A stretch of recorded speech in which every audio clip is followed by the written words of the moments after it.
Well, welcome everyone. We are Ivy Admissions. We're a Silicon based college admissions consulting firm, and we specialize in undergraduate and graduate admissions consulting, as well as academic tutoring and internship and volunteer placement. And I just want to say thank you again to Silicon Valley Education Foundation for having us. We really hope that you all learn a little bit today.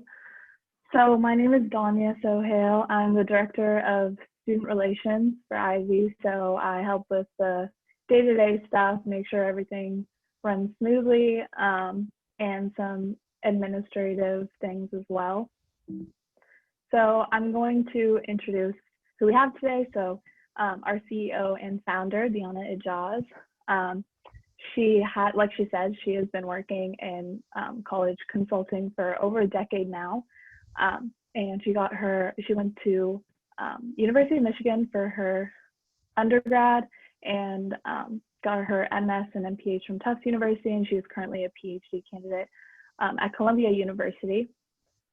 So she really specializes in finding out the unique story that every student has to tell and knowing exactly what colleges are looking for, and then also boosting the statistic side of it, so students' GPA and standardized test scores. So I will hand it over to Diana, who will give us a little presentation about what we do and some tips and advice about college admissions. So take it away. Great. Thank you so much, Tanya. And we're really excited to be speaking with all of you today. I know that we are very much in the midst of college app season. So if you're a senior who's applying, we understand what you're going through right now, and I hope that the information that we present today can be helpful to you. So a little bit about what we do. We consider it really cracking the college code. Our work stems from helping students to understand the way in which they can portray themselves to admissions committees and give themselves the best opportunities possible in higher education. That really then is related to the experiences that a high schooler is able to gain during their high school experience, in addition to the coursework that they do and those standardized tests that they take. Our approach is to be very holistic in our admissions consulting process. We believe that all sorts of experiences that students have are very important to the admissions process. And through the work that we do with our students, we help students to understand the strongest possible personal narratives that they can tell, and then support their writing process so that they can tell that compelling story to the admissions officers. So what is a narrative? If you have looked at college apps before, or if you're just starting the process, or maybe you haven't, writing your narrative is very, very important. Your college narrative is something that is effectively like your story thus far. It becomes the most important essay, which we often refer to as the personal statement.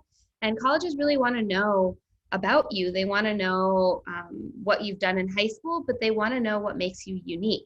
They want to understand what are the qualities and values and character traits that you've developed through the experiences that you've had during high school. And so when we work with students, we always start with kind of an investigational interview. And that process allows us to more deeply understand where a student's coming from and what they can write about. And that's a really important process if you're in the process of putting together your college apps, to do for yourself, to ask yourself, what have I experienced through my high school career? And then what am I looking to gain out of college? And how do those two things relate together? One of the exercises that we oftentimes do with students is putting together a personal narrative pie chart. And we have a little example here that just shows some breakdowns of the things that you can talk about. So this shows, sports, extracurriculars, your academics, your honors and awards. And really it's about how can we tie those things together in a unique way. Oftentimes students have some idea in high school as to what they want to do in college and beyond, and they'll direct or shape their experiences during high school in that way. And that then allows us to immediately see patterns. For example, a pre-med student who's interested in studying medicine one day may have volunteered in a hospital or a senior care center, and maybe they have done a pre-med club at their high school. And then those experiences really relate to each other, and they can help tell the compelling story that a student is really focused and interested in these spaces, and they've learned things about themselves. And it also then can demonstrate their motivation and their drive to engage in the curriculum and then go forward and become a physician. But sometimes it's also about thinking about those uncommon connections. And so I think sports is a great example of that, where sports shows a lot of dedication. Sometimes students are a part of a sport for over 4 years, and maybe it's something that they've brought in from their elementary school years, and they've done hundreds of practices and participated in games and experienced challenges and engaged in really meaningful connections with their peers and have been a leader. And so sports can be a really interesting way to start to bring those types of qualities out in a personal narrative. But really effectively, when you're writing this personal statement and your personal narrative, which ends up being, the essay for the Common App or the Coalition App, the UCF being a little bit different in that they have those 4 essay prompts. What you want to do is to try and be as true to yourself as possible and to tell what you feel like is a unique story. And I think it's really about being introspective, asking yourself those questions to say, what was most meaningful to me during high school? It's also really important to know that your personal experiences matter. The things that you've experienced through childhood, maybe through high school, your friendships, your family situation, all of those elements can work their way into your essays and are very valid, because colleges want to understand very authentically who you are. And I think the most important part as well to putting these essays together is being very much persuasive in your work, and ensuring that the essay that you're writing is going to make that admissions officer understand that, okay, you are a good candidate for a school, and you're going to come in and hit the ground running. You want to show that you're an excited student, that you want to learn more, that you want to keep going in some of the experiences that you've had. So just some tips, and I kind of covered a couple of these already. Really thinking about what is your truest story. And I think a lot of times students can get hung up on, I don't know if I'm telling my story in the most unique way, or I don't know if I'm being unique enough. I think it's really validating to tell yourself that your story is your story, and that's like the story that you're going to tell. You don't need to fit some mold. I always caution students, don't go read dozens of essays online and then start to feel like, how can I fit my story into those formats and try to align with some of the ways that other students wrote. That can be really inauthentic, and you should, tell yourself that the most powerful story is going to come from within. The other thing that I'll say is that writing and good writing takes time. Our students, when we begin the process, it's all about getting the content on the page. And I always tell students, we're not starting with a prompt, we're not starting with a word count, we're just starting with big ideas. And we want to make sure that the common thread that we've kind of come up with that relates your big experiences together, that you're able to tell the right stories and, show your experiences and get everything down on paper.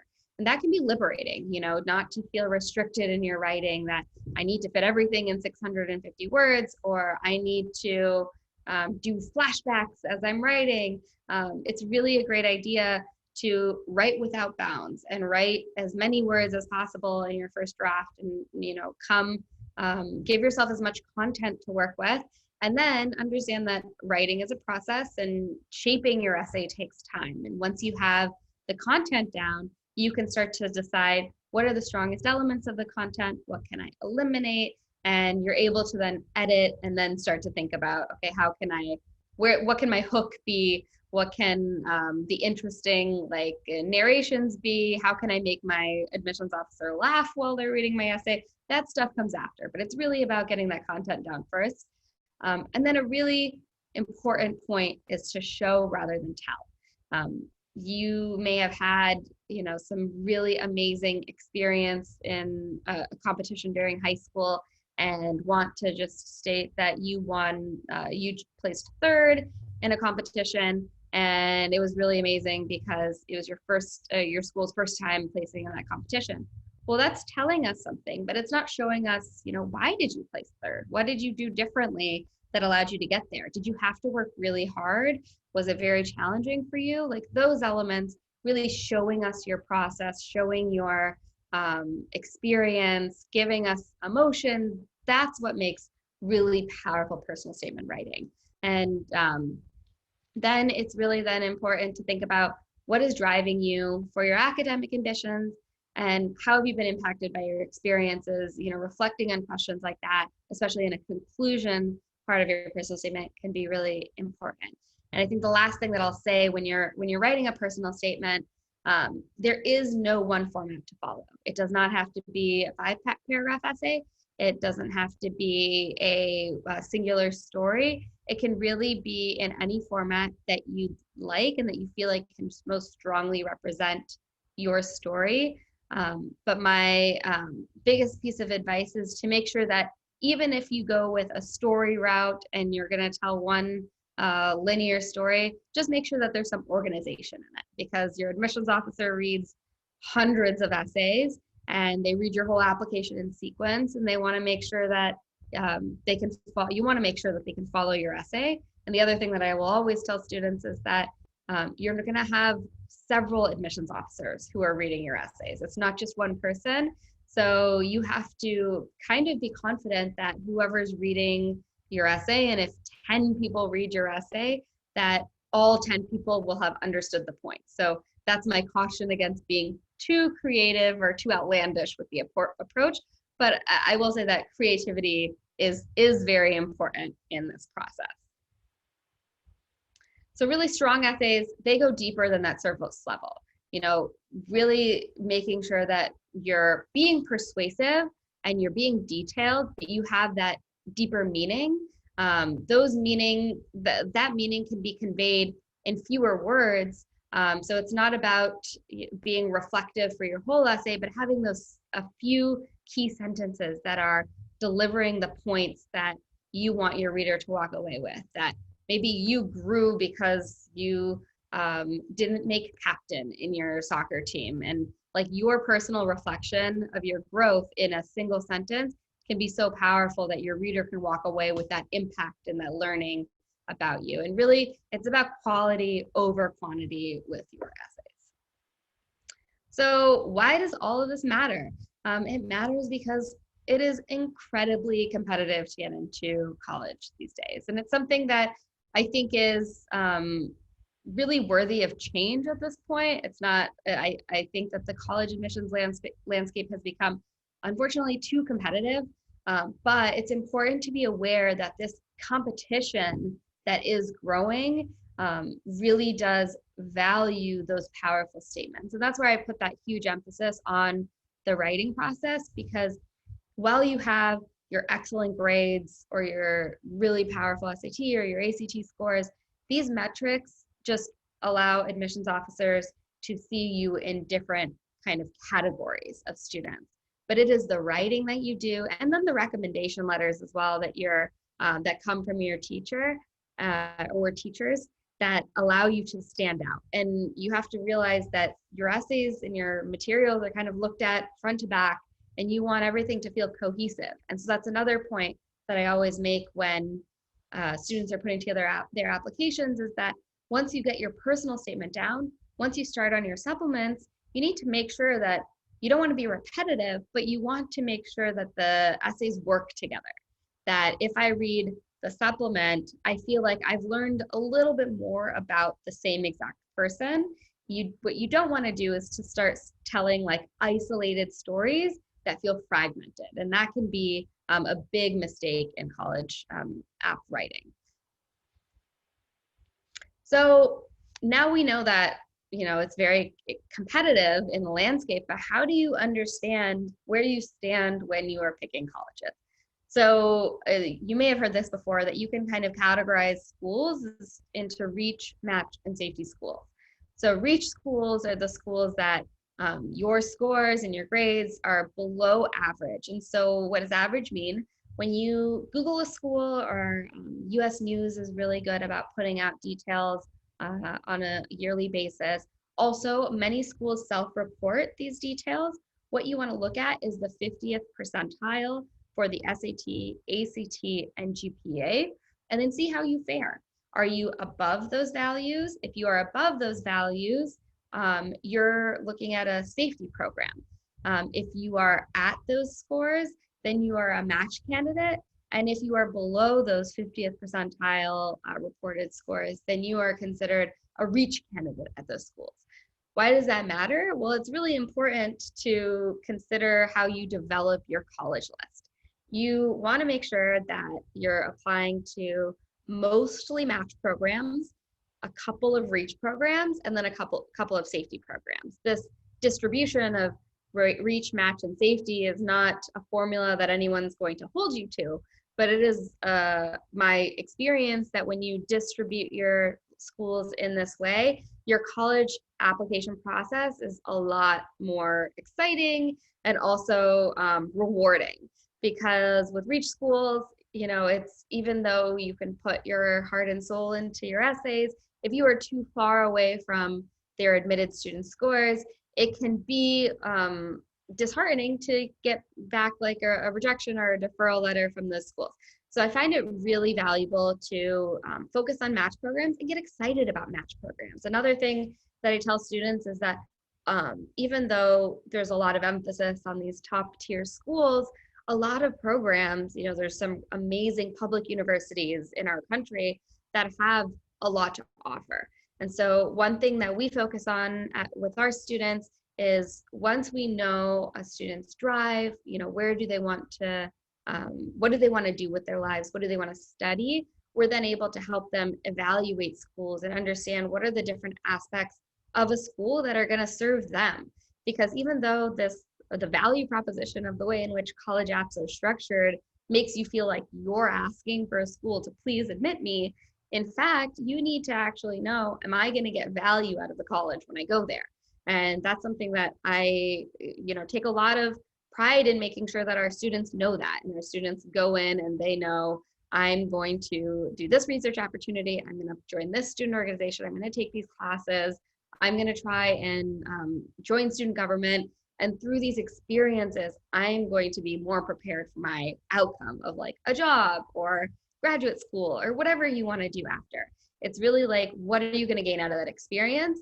And it's a great idea to be very excited about your match programs and even your safety programs and know what you're going to gain out of those experiences, because when you're applying to your reach, match, and safety programs, it is your match and your safety schools that you're more likely to get more aid from and like more money and more funding from. So that becomes also really exciting when you know that, for example, like the University of Indiana is going to give you X number of dollars to go there, but I'm also going to gain a lot from attending school there, so that I can make the decision to go there all the more easy. And so it's something that I say to pay a lot of attention to. And, you know, all of that information that you learn about a school becomes really important when you write those supplements as well. You want to show a school that you do understand what you're going to get out of them, what you're going to get involved with as you get there, how you're going to contribute to their student body and enhance the learning of others. That's what makes you an even more competitive candidate.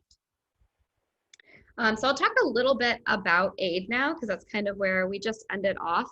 College is expensive and it's only getting more expensive. And I think that it's also something that is very much in need of change and reform in this country. But within the landscape, it's important to know what kind of access you have to funding opportunities and that you can engage in. So the FAFSA, which everyone may or may not be aware of, is the free application for federal student aid.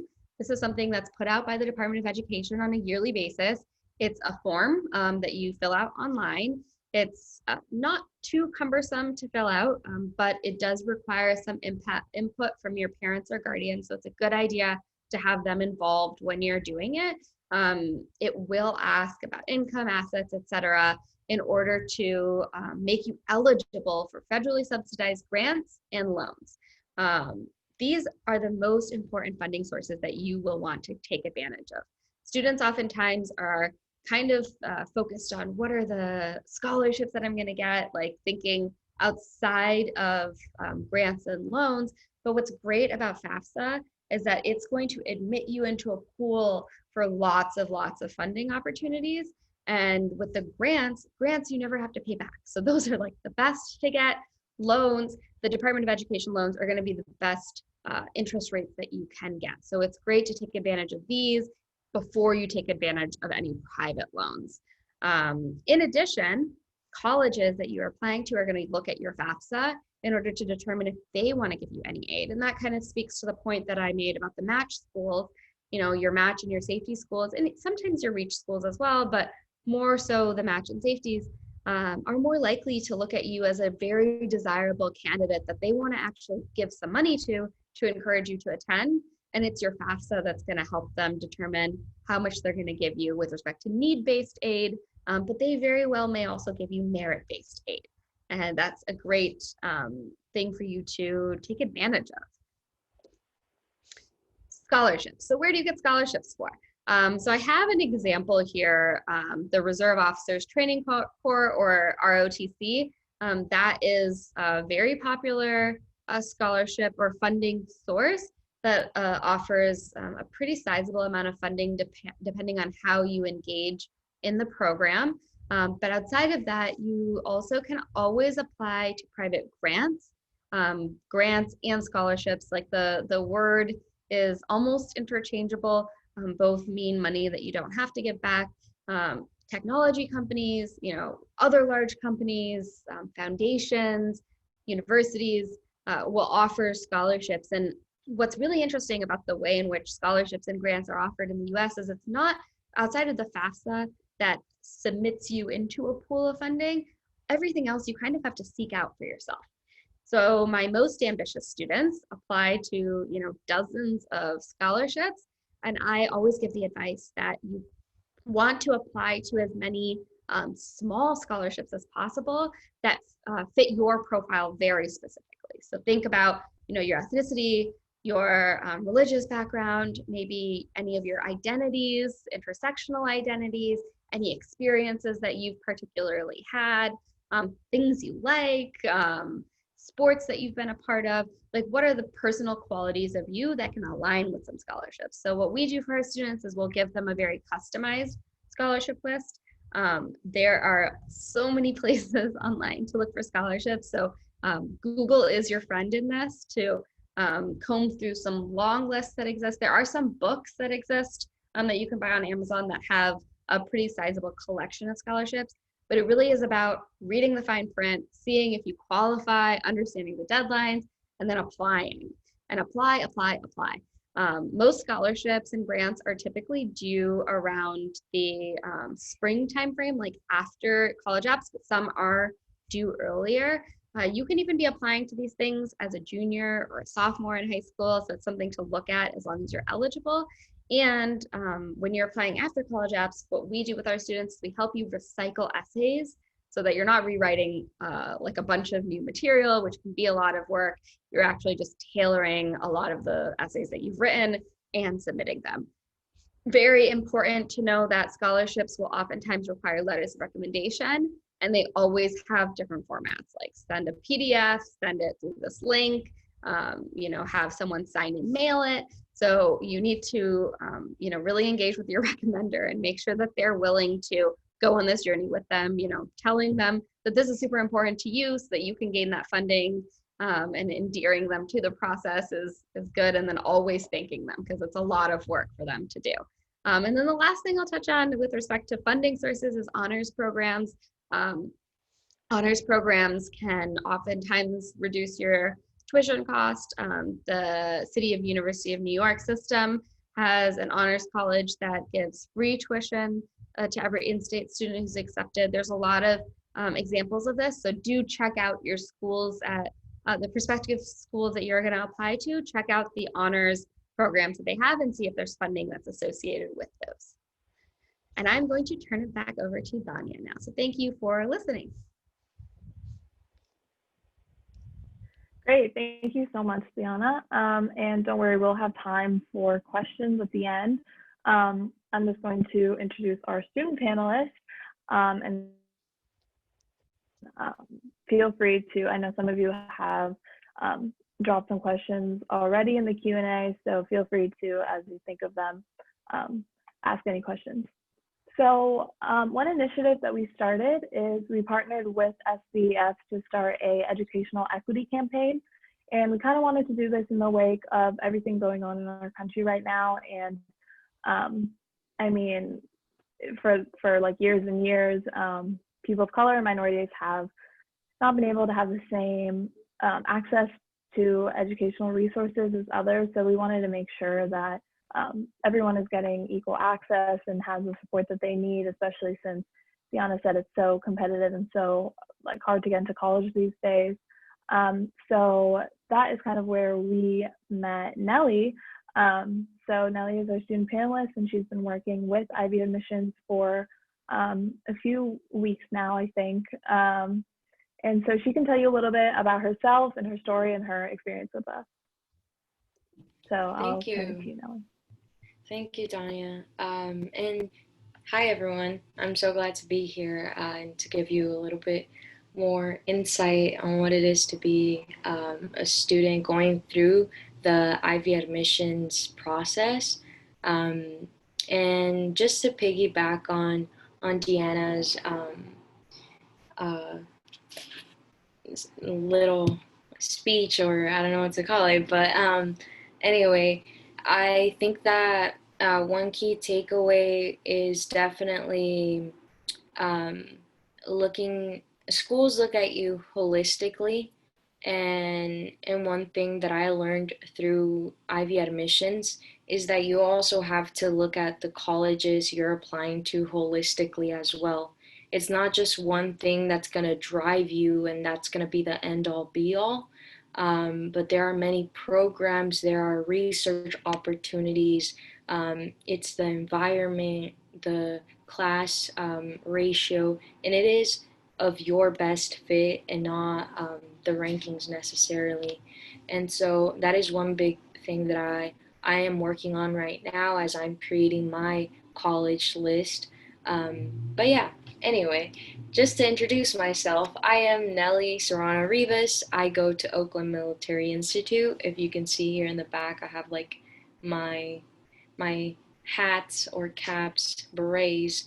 I am the first in my family to apply to a four-year university. And I am currently going through the Ivy admissions because at my school, they don't offer opportunities like that. So I had to reach out for something better, and thankfully I had some assistance, and that's how I ended up here. But just to let you know, I definitely was confused when I was in ninth grade. No one ever talked to me about college or what the process was or anything of that sort. But I knew that I wanted to go to four-year university. I just didn't know how to get there. And throughout the years, I was hearing more about like, oh, you should open a Common App application, and this was like junior year, and I looked to that person who told me this, and I was like, what even is a Common App? Like, how do I do that? And you know, I started the application. I just put my basic information, and I had no clue of what I was doing, but I know we have some students here, and you range from ninth to 12th grade probably, and the fact that we do have students who are in ninth grade listening, that is awesome. I wish I could have started my college application process early. I wish I could have kept track of the things that I was doing, the extracurricular activities, the programs I was involved in, all of those things, because at the end of the day, or at the end of like senior year or your high school years, basically, it all comes down to that. Like, what did you do? What did you take advantage of during your high school years? And that was one big thing that I carried throughout time. Even though I did not know of the college admissions process, I knew I had to take advantage of whatever opportunity that was out there. Even if I knew I could not afford it, I knew that there were circumstances or resources that would make it available for me. And I know there's a question in there asking if like you have to create a club or a program out of nowhere. I mean, you can do that, and that is totally up to you. Um, and if you want to implement things from other schools that you saw into your school, that is outstanding. But I never did that. And I am, if you've heard of Questbridge, I qualified as a finalist, and I have never gone through that process of starting a club, which I wish I could have. But sorry if you hear the noise in the back. Um, but I definitely think that you make your story. You make the decisions, and that is one thing that you should be aware of during high school years. That all of those things that you're doing are of great importance. Um, I like to think of it as a puzzle. You are putting pieces together, and even though you don't know it, you are creating this puzzle at the end. And that little piece might not seem like an importance to you, but at the end of it, it will be, because that one last piece will matter, or that other piece at the corner will be of great importance. And I think that going through Ivy admissions really helped me understand um, what the uniqueness portion of it was in my story. I didn't think my story was unique. I thought my story was just, a regular story. And going through with Deanna, um, going through the sessions, I was able to see that as I spoke out about my story, I had more to say, and we went through it. We worked together back to back, and of course, it's time consuming, and it is not easy, but it is definitely worth seeing everything at the end, reading the essay, reading the questions that you're answering, personal questions, because that is your story, and you didn't think that corner piece of the puzzle was important, but guess what? It was. And that is part of who you are. And so um, that's one thing that I can't thank Ivy Admissions enough for, because I realized that there was more to my story that I was leaving out. And that's one thing, the first few sessions that I have with that I had with Deanna, um, were like eye opening. It was just talking, no writing, really just talking, and she would give me this feedback the or what she thought about it. And of course, it was like kind of meeting a new person who has no clue of who I am, but out of nowhere she understood the person I was, and we could connect pieces together, and that was outstanding for me, because of course counselors at school don't dedicate that time, um, usually, um, to connect those pieces for you, or to help you see it.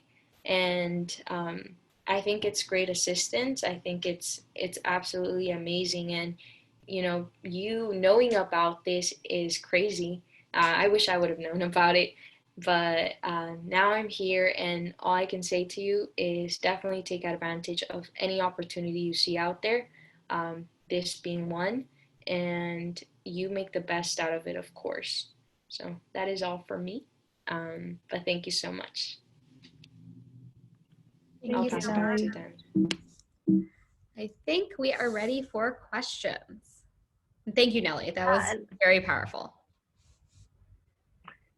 I just want to say, yeah, that was great, Nellie. But I want to say, going back to what Deanna mentioned before, about kind of like the informational interview that we do in the beginning, we do actually offer that essentially free session. So if you are interested in taking advantage of that. No matter where you are in the process, definitely feel free to do so. I can actually drop our website in the chat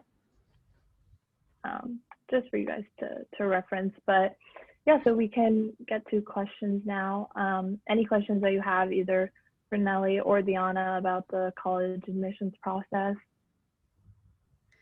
I know I see one that I can jump in on. So the question is, do you have to achieve something extravagant, such as starting a club or a program? That's a really great question. The short answer is no. But if it is valuable for you if you feel like it's intrinsically valuable for you to start a club and you're going to grow from it. So for example, if you haven't had leadership experience, or maybe your school doesn't offer something that you want. Nellie has a very powerful story about changing her school to the way that she wanted her school to be. So those reasons to start a club and to bring something new to your school or to start a program, those are the right reasons to do something like that. I think that when students do start something for the reason of just putting it on their resume, because there isn't like a lot of motivation behind doing it, those can be shallower experiences. So definitely the depth of your experience matters. Like I said, the being a leader, bringing your peers together. But in the same vein, if you didn't start a club at your school, but say you and your friends at school decided, hey, let's get together and do something good for our community, but it's not a formal experience that is being brought to your school, that is equally as valid. You can still talk about that. That's something that you can still bring into your essays, into your activity section, like onto your resume. So that's really what I would advise. I do have many students though who early on will decide that there's like a skill or an area of focus that they want to spend time developing further kind of individually, and then they will start something. I've had students develop apps before and do a lot of learning on edX.org, if that's something that maybe you could put into the chat, Danya, and it's a great resource to learn some CS and actually be able to develop like an app. I've had students start nonprofits, like not formally, they're not registered, but to say like, I'm going to serve this mission.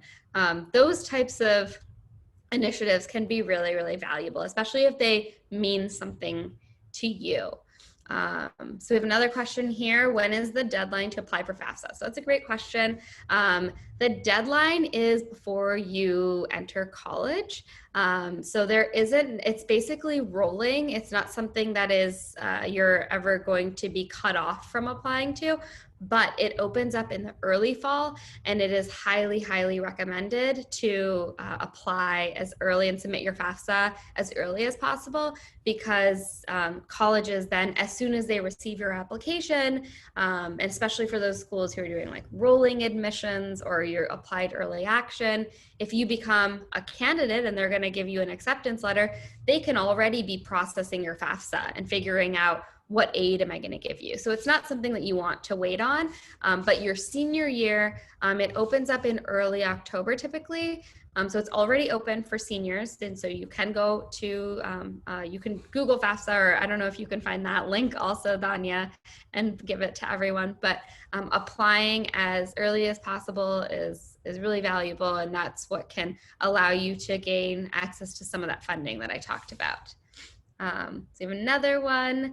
As for letters of rec, do you need to put a teacher that is related to the subject of your interest pursuit? That's a really phenomenal question as well.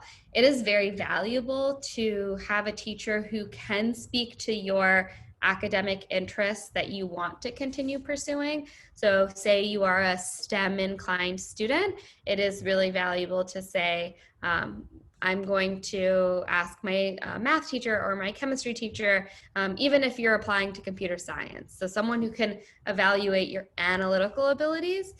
Say you're going to apply to, for example, like a liberal arts major, having someone who can speak to your writing abilities or like your understanding of history can be really valuable. So as much as you can, it's it's really valuable to do that. That being said, you should also think about your letters of rec as really important representations of who you are, and you want the teacher that you ask to be someone who knows you enough to be able to talk about you confidently and share experiences.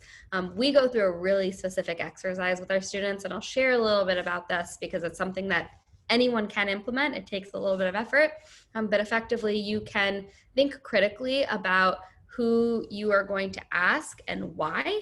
And that why part becomes really important. You know, is it because they taught you how to write better? Is it because they taught you how to problem solve? Maybe you became a more confident student in their class. Think about what your teacher taught you that applies outside of class. Maybe also think about what a very challenging subject was or assignment was that you completed in that class and you overcame something and they saw that. And then write your teacher a formal letter to request your letter of recommendation. Oftentimes students will just ask and say like, hey, can you write my letter of rec, Mr. Brown? And they're like, okay, sure. But the thing to realize is that they have dozens of letters to write typically. And the more information you can give them and support kind of in the process through writing that formal letter by being reflective first by yourself to say, this is why I'm asking you, because you know me in this way. And I kind of want you to tell this story. And you can also tell them in that letter, this is what I want to study. And this is what I'm going to talk about in my personal statement. If you are able to do that, what happens then is your letters of recommendation become really cohesive and they kind of fit together with your whole application in a very powerful way. All right, so I have another question. What kind of tone would you say is the best for a personal essay? Would be better to have a conversational tone? I would say there isn't a best tone. If you are going to do a conversational tone, you should be very confident that the conversational tone is still delivering depth. So it really comes from an understanding of how strong of a writer you are. I would say that college app writing is the most challenging writing you're going to do in high school. Any essay that you wrote in high school kind of times this by 10. Like you're going to put way more time into your personal statement. So if you're putting in the time in your personal statement and you feel like you can achieve depth with a conversational tone, that is totally okay. And colleges and admissions committees really value reading uniquely written statements, but don't try to write in that way if it's not something that you feel like you can achieve the same level of depth. It is also very okay for you to write like a 5-paragraph straightforward essay, you know, to say like, I want to study poli-sci because I took a government class. I was in my student government in high school, and I became really involved with this election. And then just to have 3 paragraphs to detail all of those experiences and to give a reflective conclusion. Like that's also a very valid way to approach the personal statement process. And a lot of our writers that maybe are not as strong, that's a great place to start. And then if you can start adding in conversational tone and adding in some narrative and some stories, that can make it a little bit more interesting. All right, so I'm currently an elementary or middle school student. Are there any particular things that I should be doing to build up my experience and insight to prepare for future high school years when I apply to college? So that's a great question. I'm really excited that you're listening and that you're already thinking about this. I resonate with that. I think I took my first SAT in the 6th grade. Which I'm not saying to go and do that. But what can you be doing now? It is important to think about the experiences that you select for yourself very purposefully. You don't need to know what you want to do for the rest of your life right now. I always tell students, even as we're applying to colleges, even though we will confidently say, you know, I want to be a XYZ when I graduate university, that it's very okay to change your mind in college. That's kind of part of the college process. But with respect to like what you should be doing, pick experiences that excite you, you know, get involved in extracurriculars. Think about what your school offers. In particular in COVID, I'm telling my students that your school likely is still having extracurricular opportunities. Engage in them, you know, try to become a leader now when it's a little bit harder, and maybe not a lot of other students are putting in that effort. Challenge yourself. I think it's also a really great idea to try unique things at this age so you can learn a bit about what you like and what you don't like. I think that's really the most important part of the process, is to learn what you like, what you don't like, and why. And then what you like, do more in that space. I think it's really valuable to develop skills as well. And so edX being a source of free online courses published by top universities around the country, like companies like Microsoft, that's a great resource. And I encourage almost all students to learn how to code at least a little bit, learn how to read some research, get involved with some extracurricular programs that are outside of your school, start thinking about internships and things like that as you enter as a 9th or 10th grader in high school. And Google is your friend, look for things that apply to you and apply to things. All right, so for letters of rec, is it required to have a counselor, or can it be someone else like your boss or work or a speech coach? So letters of recommendation, typically schools are gonna ask you for 0, 1, or 2 teacher letter of recommendations. It's pretty rare that a school allows a substitution for the teacher letter of recommendation for another type of letter of rec, because they are pretty well aware of what the teacher-student relationship is like, and they don't want to kind of deal with the nuances of what a bunch of different letters of rec can look like. So typically you should always start first with your teachers and ask them. There are some schools that will allow you to give an optional letter, and it's typically just 1 extra letter. And then that is something that can be like a mentor. It can be like your boss. It can be your coach. It could be someone else who knows you outside of the school setting, but that's only for optional letters of rec. For counselor recommendations, each school has a different requirement. Most schools go through a process of putting together a school report, and some counselors also do put together your counselor letter of rec kind of at the beginning of the year, and then they are able to send that to the schools that require it. But it's a mixed bag for the counselor letter of rec. All right, and we have one more here. I'm currently a student in middle school. I've heard that if you get a perfect score in your SAT or ACT, you'll less likely get picked because many other applicants will get the same score and you won't stand out from the crowd. Is that statement true? Absolutely not. Getting a perfect score is amazing. It's an achievement. But that being said, when colleges are looking at your standardized test scores, they're looking at the percentiles. So for the 1570 and above on the SAT, you're in the 99th percentile. For the ACT, I believe it's 35 and 36. I could be wrong, but they're really looking for percentiles, and then they're comparing you against the students that have applied. What's really interesting about this year is more and more schools are realizing that there may be a better way to do college admissions, and that particularly because of the challenges of taking the SAT, they're not requiring it. So that's something to look out for. And so if you're in middle school right now, it may be that by the time you apply to high school that the SAT and the ACT are not as prevalently used. But what I can say is that both tests are they're learnable tests, they are challenging tests, and so because we exist in the system that requires them right now, it is valuable to start exposing yourself. Now, I always tell students to start dabbling and studying by the 9th grade, and then it becomes a lot more familiar and it's a lot less of a stressful process to apply. I think I got through all of those questions. Are there any other questions for us?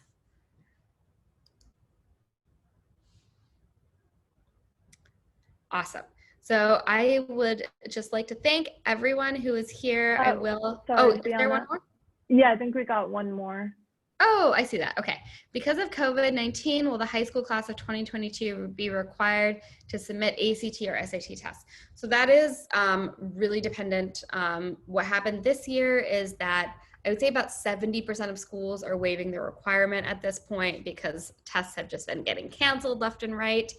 I think it really is dependent upon how things go. Unfortunately, schools took a long time to decide their policies this year. So I don't know if they're going to give that information earlier on. What I'm telling students, even my seniors who are having difficulty even scheduling and sitting for an SAT right now, is to keep preparing because the chance still exists. So I would say for you, if you're a junior, definitely be preparing, and assume that at least some schools, if it's safe to take the tests, will require that to be taken. So so what I was going to say is I really appreciate being able to speak to all of you today. I think that having Nellie's perspective was so valuable. And so I thank her for her time and Danya for her time in helping us get all organized today. And of course, thank you SVEF and Alex with College Week. It's a great program that you guys are putting on. We do offer free consults. Would love to. I really like to use this to even just answer questions for people. So if you're interested, please do visit our website. You can schedule with us. I'm happy to give you some advice and some value takeaways. And if you're interested in working with us as well, we are still taking on seniors, and we work with students as early as the 8th grade. So thank you so much.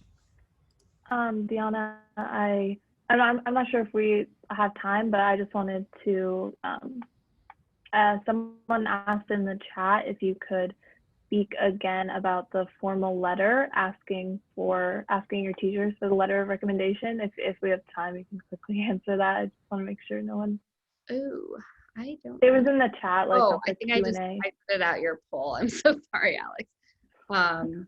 I don't see the chat anymore. So how about I do this? I can share a resource to Alex about letters of recommendation, and maybe you guys can share that out. We have some resources that I am happy to share, and you can share out, and that'll outline a little bit of that process.